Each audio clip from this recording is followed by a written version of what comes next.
Alright, hello everybody, welcome back to my channel. Today I'm going to be reviewing Jurassic World Fallen Kingdom. Let's get right into it. Just for background, before I get into this film, I'll give my background on the rest of the Jurassic Park series. The original is the best, of course. I think it's a little overrated, but you could still not deny what this movie did for cinema, as well as how many people grew up with it and just adore it. Second and third ones I barely remember, but I don't really remember liking them at all. Jurassic World I saw in theaters when it came out, and I remember thinking it was fine, but I still haven't felt any need to revisit it since. I would sooner watch any of these movies again before I sit through Fallen Kingdom again. So, this movie is about saving dinosaurs after we've been afraid of dinosaurs for 4 movies. The island that the dinosaurs are all on has a volcano and it's going to erupt, thus killing all the dinosaurs. The first act of the movie is a glacially slow-paced sequence depicting the struggle of the decision of whether or not to let the dinosaurs die or not.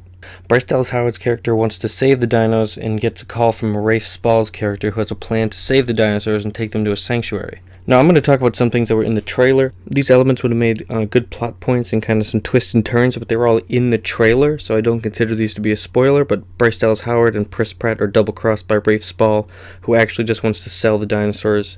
And then this leaves us with like 60 minutes left of the movie. They spent half of the movie setting up the plot that everyone who watched the trailer already knew. It's genius. What can I say? It's genius. I'll finish the summary when we get to spoilers, but now I can just kind of vent about what I did not like. Overall, this movie just does not need to be made. It is an entirely flawed premise because we've been running from these dinosaurs for 4 movies, and now we're supposed to care about them possibly going extinct, which I don't. It does not make sense that we're supposed to care about them. It would be like if in the next Alien movie one of the xenomorphs is sick and all the crew members have to nurse her back to health. Like in the next Friday the 13th movie if all the campers try to help Jason get over a breakup. It would be like if in the next Saw movie all the people try to help Jigsaw to find a woman.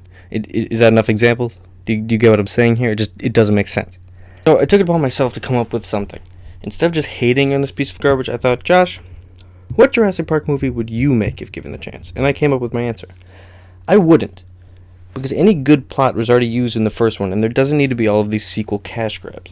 Even the second and third movie weren't good, and that's because there was nothing that we need to see that wasn't already explored in the first one. This also makes the reboot incredibly unneeded since the original sequels didn't even pan out. So here are a few of my nitpicks overall. Justice Smith was not funny at all. He seemed to be the attempt at comic relief, but his lack of comedic skill was not even able to deliver the most basic jokes in a believable way. It made no sense that he was even there because it seemed like he did not want to be there. But they only brought like 4 people who weren't soldiers to this island, so somehow he made the cut reluctantly. Speaking of comic relief, the whole movie itself was not funny at all. I rolled my eyes at pretty much every attempt at humor. Pratt had a few lines that got me, but other than that, it was abysmal. Danielle Pineda's character was like a veterinarian for dinosaurs, and she did a fine enough job with what she was given, although there was one strange thing that she did when she arrived on the island. She looked up to see a dino and then started crying, and she said, "I didn't think I'd ever get to see one in person." What? How are you such a reputable dinosaur doctor, so good even that you get taken on this very exclusive adventure to rescue these dinosaurs, but somehow has never seen one before in person? Jurassic World was a full-functioning island with lots of staff, and I assumed they had some doctors working on them who were with the dinosaurs constantly. How did she get the invite over them? The only thing that really got me through this movie were Chris Pratt and Bryce Dallas Howard. Chris Pratt is really charming and always fun to watch. Bryce Dallas Howard, but actually she actually pulled her weight really well in this movie and was one of the few people who seemed to be trying. Also, some of the effects looked really bad, like inexcusably bad. Just pure laziness and not caring is what it looked like to me. Now, you might be thinking, yeah, sure, certainly this is a bad movie, but nothing that would upset me as a viewer too much. Well, as of now, you're right. Nothing has happened so far that really got under my skin too much, but now we're going to enter the spoiler zone, and I'd recommend, if you haven't seen this movie, don't see it, just listen to me. Because I'll tell you everything that happens. You won't have to waste your money. But if you feel like you need to see it before hearing the spoilers, which aren't even spoilers because nothing is surprising about it at all, skip to this part in the video. Okay. Well, the ending of this movie takes place in a big mansion where the dinosaurs are being auctioned off. The worst part of this movie actually comes in the very end, which I feel is pretty kept under wraps, so I decided to put it at the spoiler zone. James Cromwell lives in a mansion with his housekeeper and granddaughter, as well as Rafe Spall, and Rafe Spall is the guy who is spending his fortune for him since he's like super old and taking care of, all of his finances and stuff. So his granddaughter learns of Spall's secret plan to settle the dinosaurs and tells James Cromwell, and James Cromwell confronts Rafe Spall about it, and Rafe Spall ends up killing James Cromwell. Bam! Old man murder. There we go. Finally, something good happens. So the granddaughter, played by Isabella Sermon, takes it in her own hands to stop the dinosaur selling with Pratt and Howard.